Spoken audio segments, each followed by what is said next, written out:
This is the Nutrimedical Report with Tim Alexander, Lord Sterling. We're waiting for Dr. Bill, and it's been a very interesting week throughout the world.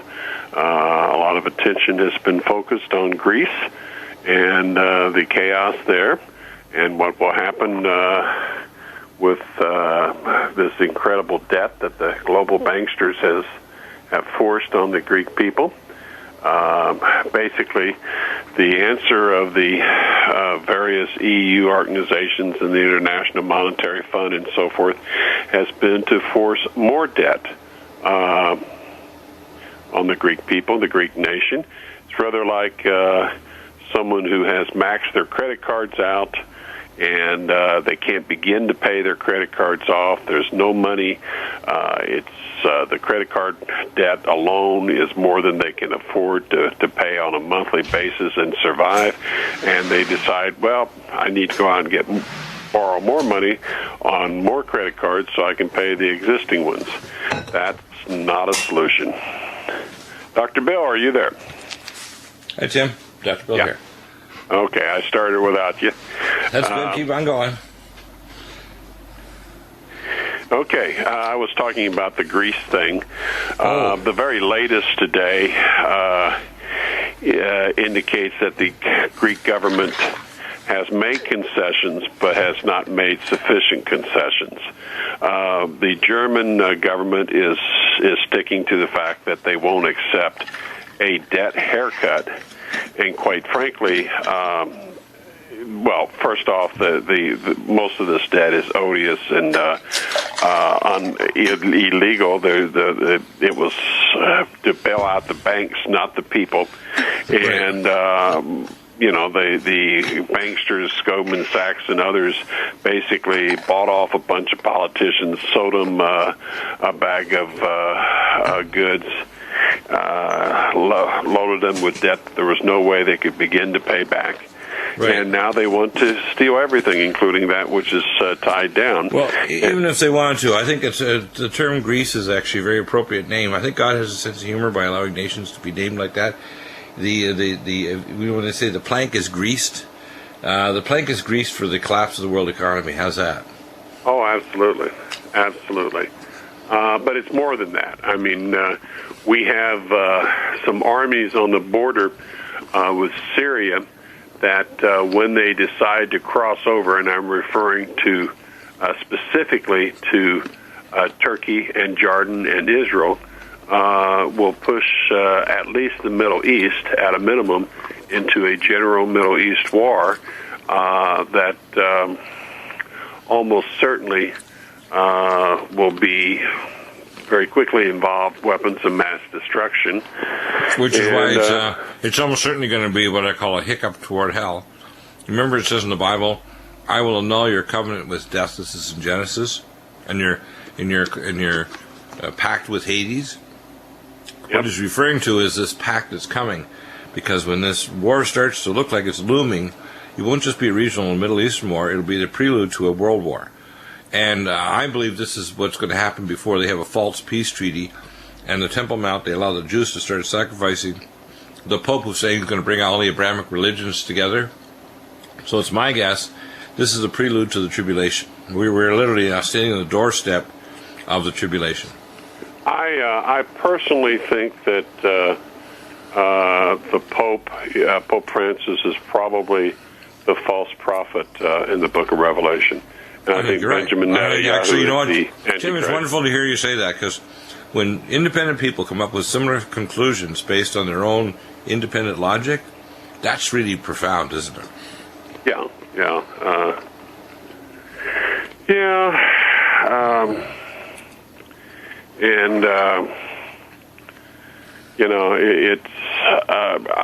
I've had 2.5 years of graduate Catholic theology.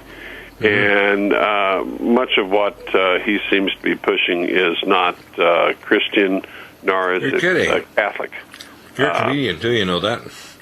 You're toning it down to I get a kick. I mean, it's a rather sad kick, but I get a kick out of all these pontifications from him and his several predecessors about it's terrible that these all these tens of thousands or hundreds of thousands of little boys were molested by priests, and yet they know, as anyone who knows anything about Catholic dogma and theology, that making priests and bishops stay celibate has no basis in dogma. It's strictly a man-made rule.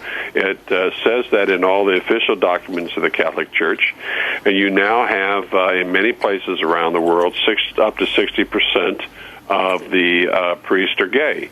Well, this may not be politically correct because to say. A lot of the high-level masonries are all gay. That's why when you look at even the Republican Party, they have a gay segment of both the Democrat and Republican Party, because high-level masonry is all bisexual, all of it. Well, it goes back to the fact that sex is really about reproduction. We don't know, I see some good-looking babe walking down the street. I don't think, oh, geez, she's got really good DNA. I want to mate with her. No, I think, hey, that's a babe.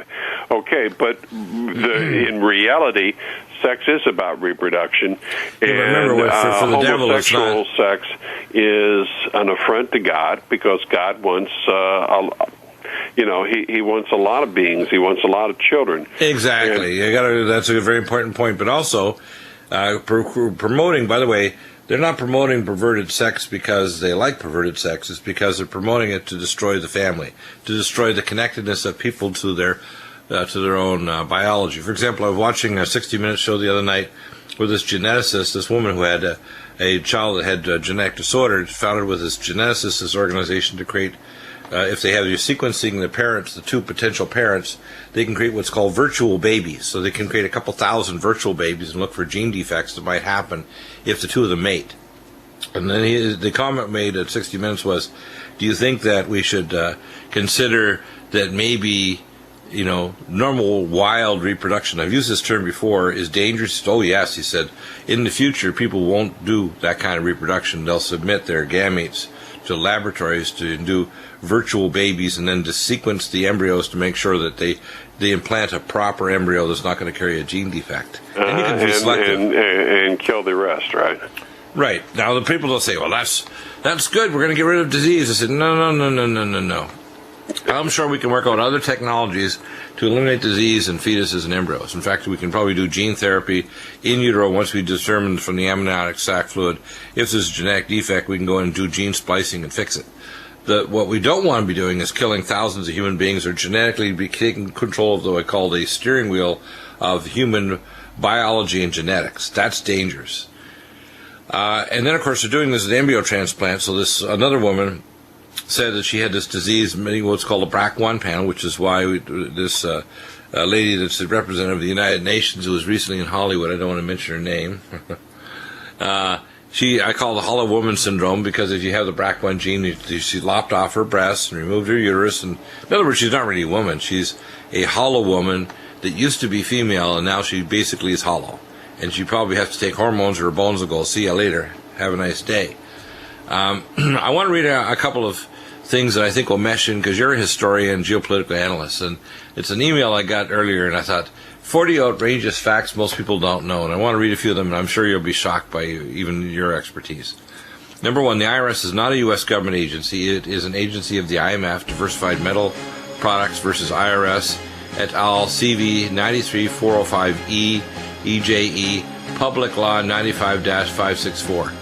And Report 94-1148, page 5967, Organization Plan 26, Public Law 102 to 391. You'll have to continue this. Number two, yeah, exactly. Number two, the IMF is an agency of the United Nations. And welcome back to the Nutrimedical Report. I want to continue a couple of these because I think they're very instructive, and I won't read all the numbers of the pages, but I'm going to post up the links. The U.S. government has not had a treasury since 1921. The IMF is an agency of the United Nations. The U.S. Treasury is now the IMF. The United States does not have any employees because it is no longer a United States. The FCC, CIA, FBI, NSA, these other lettered agencies, basically, are all alphabet agencies. Were never part of the United States government. Social Security numbers are issued by the UN through the IMF.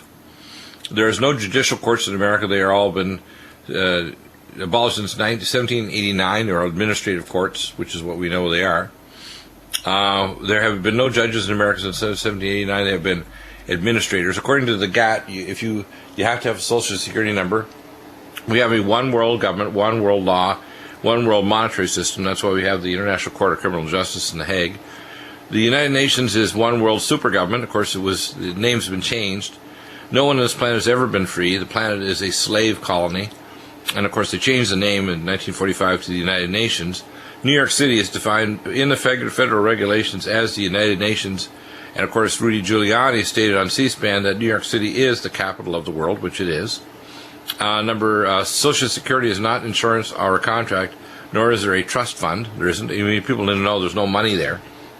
You put money in, but it's not there. No, there hasn't been any money there since before Clinton, I think. Your Social Security check comes directly from the IMF, which is an agency of the UN. You own no property. Slaves can't own property. People don't realize that. That's why they don't have title absolute to the land with mineral rights below it. Natives, by the way, can. Sometimes they have title absolute because they have contracted with these other invading agencies that are brought in here. The Revolutionary War was a fraud. We know that. The King of England financially backed both sides of the Revolutionary War. Let's see. America is a British colony. That's quite evident. People should realize that. Britain is owned by the Vatican, Treaty of 1213. The Pope can abolish any law in the United States, Elements of Ecclesiastical Law, Volume 1, page 53 to 54.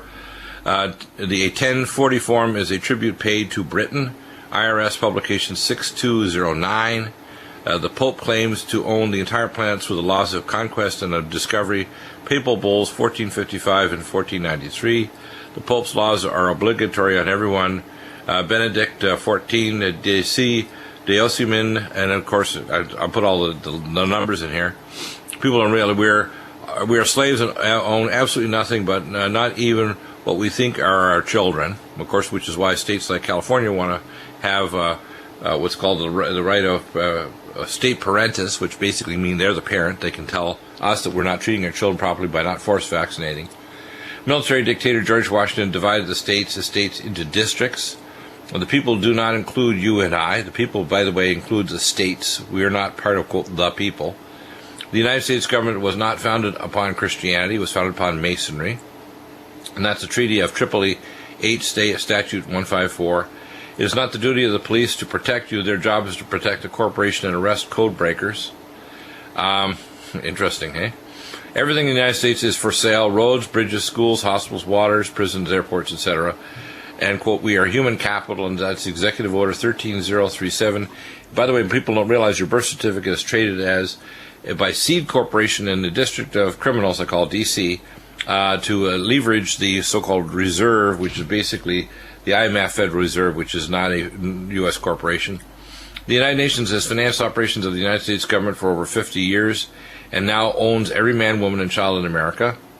The good news is we don't have to I got news for them. They don't own me. Yeah, Go ahead. Well, they say they do. See, they'll say all these things.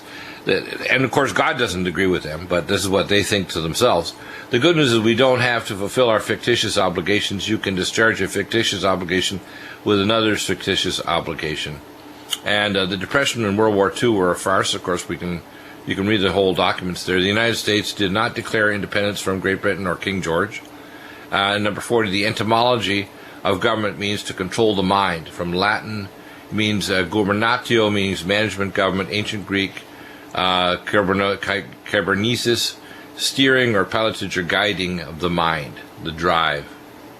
So that's just a few things. What problem is the Nutrimedical report, Clay and Iron Show, is what I call reality zone, and your blog is amazing. We talk about things that people say, that can't be, or it's our opinion. It's not. We're quoting page numbers of actual documents. So it's not open to anybody's opinion. It's in one of those thing I call an is, in quotes, thing. It's an is thing. And when you realize these things that we've been saying, bankruptcy reorganization since 1933, where they've gradually replaced real courts of law with administrative courts, when we literally have world government, they just haven't declared the mark of the beast yet. But the events that are happening in Greece are designed to implode the world economy. So when they do, they're going to get rid of real cash in your pocket and have electronic dividends in a supercomputer. People don't realize the matrix is here. It has not been declared yet. That's what's going on. Interesting. Yeah, eh? I mean, some of what you said, as a historian, I have serious disagreements with. But which ones? They're all quotes from actual documents and page numbers. No, I know. No, I'm talking about their opinion. Look, remember, now the globalists have their opinion. Look, I can take the position that drinking a beer or drinking some wine or whiskey is a sin, and I can quote several things in the Bible that tell me will verify that. Yet, right. What was Christ's first miracle? Turning water into wine. I agree with you. Well, what I'm saying is this is their perspective, the globalists. You see, I tell people, even if they're secular agnostic, it's not what we believe. We're Christians. To you, Tim, and I are Christians. And the Christians out there. But for non-Christians and the people who rule the world that are Satanists and pagan Satanists and devils, this is what they believe. And they have these documents, they cross-quote each other on these international documents. And this is what the demonic organization, I'm giving you literally the structural plan of the demonic legal organization. Most people don't realize the lawyers, including here in Russia and elsewhere, are based on an English system. It's called a BAR, British Authorized Registry, which means a lawyer is above a gentleman and below a lord or bail of the land that has a right to own property. The Magna Carta was written only for the bails of the land that could own property. Everybody else was called a human. Well, to this day, lawyers are often referred to as esquire. Right. So what you have to understand is all Masonic. Lawyers now, but right. It's all Masonic. It's all demonic. And people need to understand the law is particularly there to shackle human beings, which is why we had Dr. Fred Graves give the rules of evidence and the rules of procedure. The law is actually set up to shackle people because they're frightened of the system. They don't realize it's a fraud to a great extent. There's a very old English legal saying. I studied English law at the University of London. There's a very old English saying, the law is the weapon of the king. Right. And in fact, they sell rings to barristers and solicitors that say that on them. And essentially, that's true. Exactly. And the king today is whoever really has the power, and that's right. Usually not the person you think has the power. Obama is not the actual ruler. He's the front man. Punch He's and the Judy teleprompter reader in chief. Exactly. That's all he is. Exactly. He's a punching bag. Not yet. Okay. Well, Chris has some information about reactor number 3. Let's go back to let's look at the Greek thing. Greek, this is kind of breaking news. It just happened literally a couple hours ago. They've submitted their so-called credible reforms, and they're not enough, evidently. The so-called Germans, and it has no more to do with the German people than our American government has to do with the American people. They're all dancing to the tune of the global banking cartel families. They won't accept a haircut. In other words, they won't accept debt reduction. And, to draw an analogy, if I go out and I get 15 credit cards and I go wild and I'm buying this and I'm buying that and I'm like a drunk man, it just there's no sense to me, and I'm just spending and all of a sudden I start getting these bills. So I'm writing checks, and pretty soon the monthly bills are more than I have coming in. And even if I stop eating and stop paying other bills, I still have all these credit card bills. So what's the solution to that? Do I declare bankruptcy? And there are different forms of bankruptcy. Maybe one farm where the judge works out a deal with the creditors. They take X%. Or do I get more credit cards and borrow from those credit cards to pay the first credit cards back? Well, yeah, if I go that route, guess what's going to happen? Then those other bills will come due. And then how will I pay that? Well, maybe I can get some more credit cards. But pretty soon, you sink under an incredible amount of debt.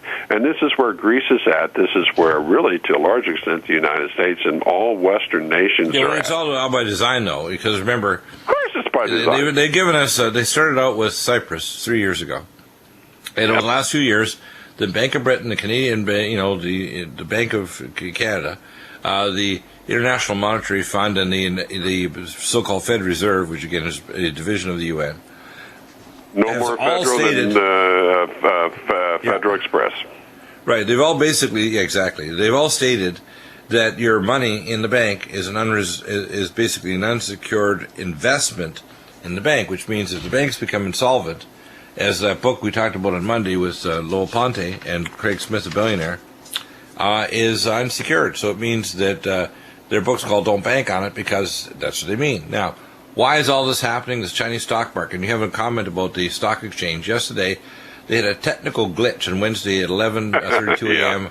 Yeah, tell us about that. By the way, if you believe they had a technical glitch at the same time the Wall Street Journal had a technical ditch and American Airlines went down with that technical glitch, I got a bridge in Brooklyn. I can make you a great deal. You will make so much money charging people to drive across that bridge. You will get very rich. You got a few $1 million bill? I can...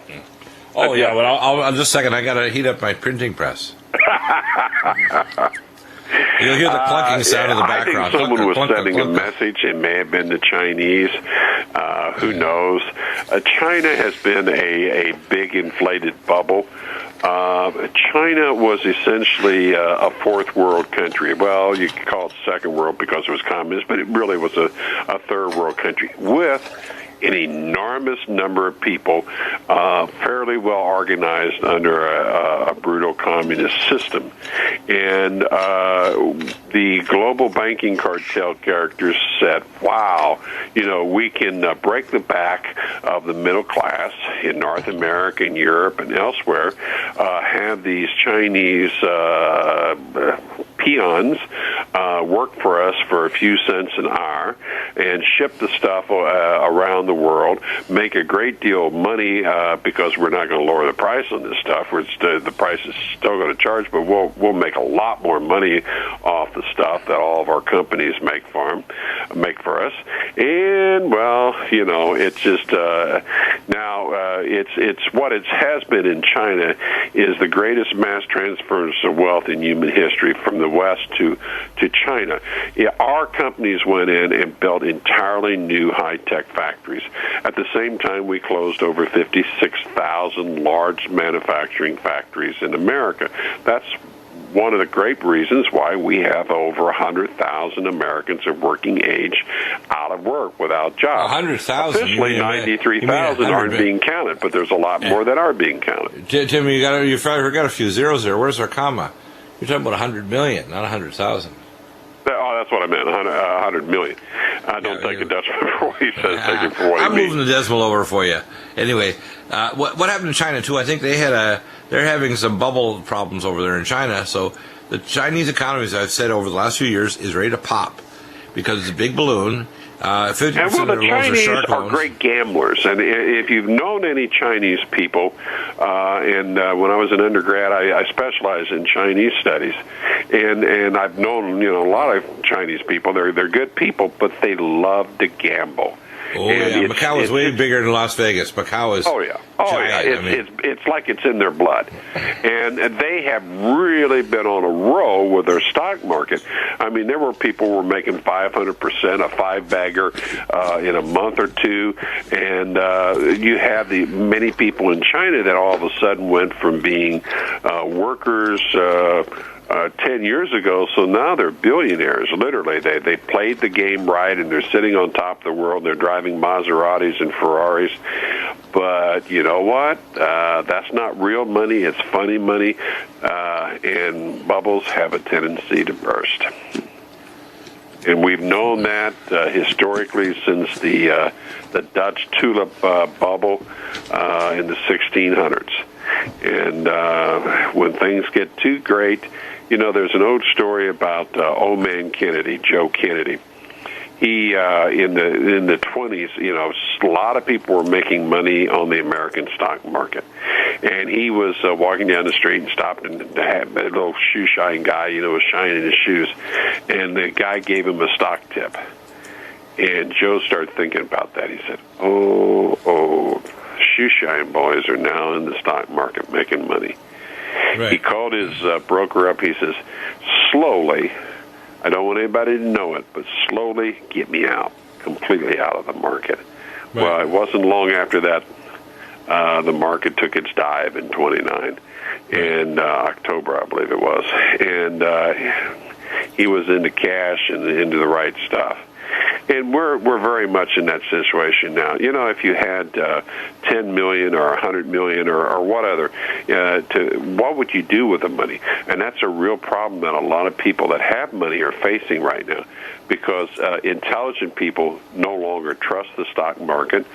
They know that it's being kept alive by all this money from the Fed, and they don't trust the system at all. And so what do you do? If you have millions of dollars, which I wish that was a problem I had, but if you do, where do you put the money? Well, let's tie all this together. I don't think we're going to get Chris on today, but basically he says, and here's the report. They I'm here. Just letting you know. We do. Okay. Fukushima Unit Number 3 decommissioning plan. What are they going to do, Chris? Let me just a quick update on that one. If you remember, Unit 3 was the plant that turned to dust right before our very eyes. Right, it blew up. They had a hydrogen-triggered critical reaction where they had hypercriticality, meaning a neutron flux that caused a nuclear explosion. People need to realize it can happen, especially in a MOX reactor, mixed oxygen fuel, where they're generating plutonium pellets because it's an illegal reactor. This is pellets for nuclear warheads. So they did actually something that's against the treaty that was signed decades ago to prevent China from developing a nuclear arsenal, which they have behind the United States and Russia, the largest amount of nuclear material on the planet. Tons of it. So when we get back, we'll hear from that. Yep. Also, I want to make a quick comment. We're going to have on tomorrow, in hour 3, Professor McCanny. He had an interesting time over at the Power Hour, and I'm going to make some comments about Planet X, Nibiru, whatever you want to call it. I'll make a quick comment on that when we come back, and we'll expand tomorrow. So, a little quick comment here about what I've heard is that Professor McCanny's come on, and people misunderstand what he's trying to say. He's trying to say that Hale-Bopp was what the scientists saw back some years ago, back in the early 80s, about, quote, Planet X. I'm going to insert my knowledge base here, which is pretty considerable. Number one, I took care of employees looking at the South Pole Telescope, the Pi Meson Scope, deep space observations using advanced technologies, including the Chandra X-ray Telescope and IRAS, etc. There is an object out in deep space, but it's not in the visible part in the inner solar system. It's out in the Oort cloud. It has pushed in hyperelliptical objects. There is an increase in the number of cataclysmic events over the last century that are driven by this approaching dwarf star. There's no evidence it's in the inner solar system, but the only way you can see it is not a visible telescope, because it's 7 degrees over absolute zero is an infrared telescope, a Pi Meson scope, and even more accurately what's is called a gravitonic scope using what's called torsion field telescopic imaging technology, so you can see deep space and look at gravity waves. I'm going to talk about this in terms of the technology to identify in space where it's located, because gravity waves trigger the planets to increase the production of nuclear reactions, so that it increase in ultraviolet light, infrared light, and X-rays, etc., caused by the increase in nuclear activity caused by a gravity wave can be detected from planets like Jupiter, Saturn, etc., and you can triangulate in space the presence of these objects. The hyperelliptical comets coming in are caused by this object, and it is coming in, okay? It comes in a cycle of roughly every 3,650 years. I want to clarify that I agree with Professor McCanny, this object is out, but the action at a distance can cause very cataclysmic things even now with our weather, which is part of the reason why the globalists of geoengineering to try to counteract the effects on our plasma physics of our upper atmosphere. The trumpet-like sounds are caused by these plasma waves hitting the upper atmosphere and charging them up to create sounds as the charged air collapses and creates sound. So, to be honest with you, both are in a sense not exactly clarifying exactly what's going on. Professor McCanny, on the one hand, is trying to be very hard science on this and saying, no, there isn't anything coming in. There is actually something coming in, but it's really far out. And the action at a distance can cause cataclysms without coming into our inner solar system. What people need to realize is a lot of people like Marshall Masters and others are trying to say they can see something visible. It's not possible. These objects are so dark. They're 7 degrees above absolute zero. You can't see them with a visible light scope. You have to see them with infrared telescopic or Chandra X-ray scope, or with torsion field imaging from deep space, or what's called a pi meson scope. And a pi meson scope is below the ice shelf in Antarctica. So I know about all these advanced technologies because I took care of employees working at U.S. Space Command, Strategic Defense, and Star Wars. And I have advanced knowledge in astronomy, physics, etc. So I can tell you straight up, I'm telling you classified information that other people don't know. And I don't get credit when they talk about the geoengineering of the Earth as to the only person that's actually telling people how it's done. So when people are making videos and other things out there, stop pretending that you have this knowledge yourself, and you don't. It comes from me. And if you then refer back to me, I can give you specific answers that can extend your knowledge and connect the dots. So for all those people that think we're in cataclysm right now, we're not. We're getting increasing spasms like birth pangs because this object is affecting us. And on the other hand, it's not in the inner solar system. God help us if it ever does, because it'll be very, very bad. And as it passes, even if it's 20% of the mass of the sun, its magnetic field is 200 times the sun, Sol, our yellow dwarf star, it'll be much more cataclysmic. So we're going to expand on this tomorrow, and I'll clarify with Professor McCanny, but believe me, my way of interviewing is not the same way as Joyce Riley on the Power Hour. Because I have an advanced science background and classified access to knowledge, I cross-examine people, and I expand and open things up. And I agree with 90% of what Professor McCanny says, but I like to clarify, just like when I bring on Tex Mars and I talk about, to quote, the Jews, and I clarify I'm not anti-Semitic, can't be because I'm Semitic myself.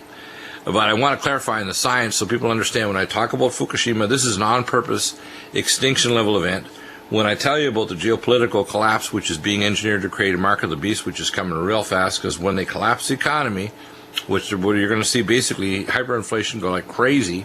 Right now, markets for iron ore and oil and everything, the Baltic Dry Index is the lowest in 50 years. We're on the precipice of a Shemitah year, and as I say, the Shemitah is going to soon hit the fan. So you had a comment, Chris, and then you had a comment, Tim. Go ahead. Okay, well, just really quickly, Unit 3, we said it basically turned to dust, and they need to defuel the spent fuel pool and the reactor, too.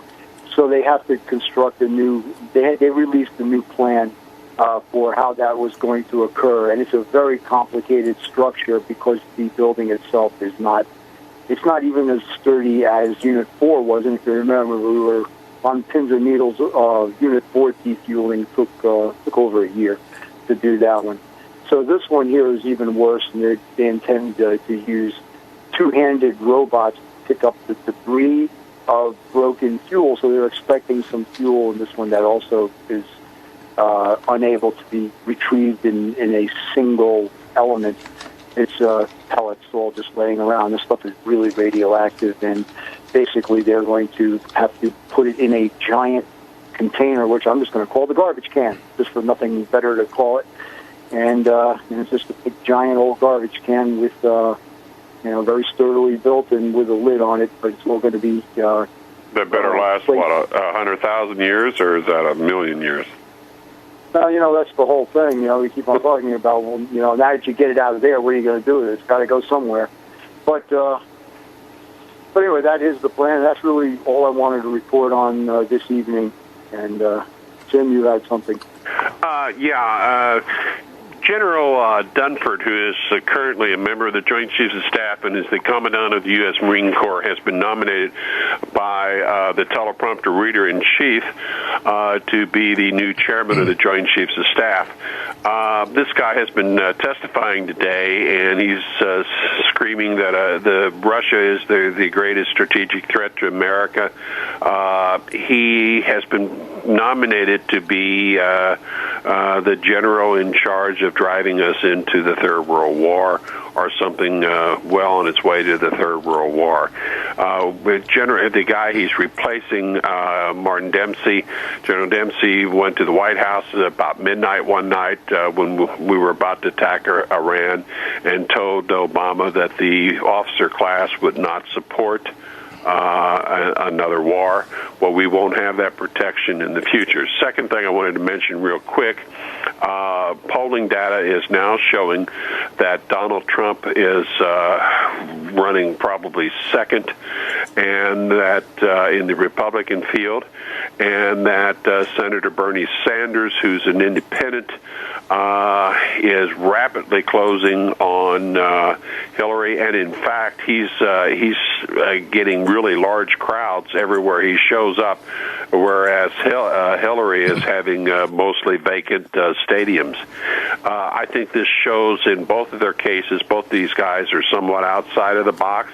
I'm not supporting either one, but the point is the American public is so sick of the usual bought and paid for candidates that as soon as they get into office, they sell the country down the road to the bankers, the Zionists, whoever has the money.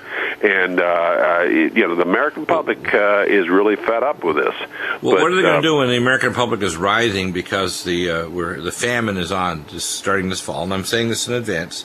We're not going to have an economic collapse. We're going to have an economic revolution. It says in the Bible that touch not the oil and wine, but a day's wages for a day's food. It talks about an omer of grain for a day's wages. In other words, we'll feed you enough to keep you alive to work the next day.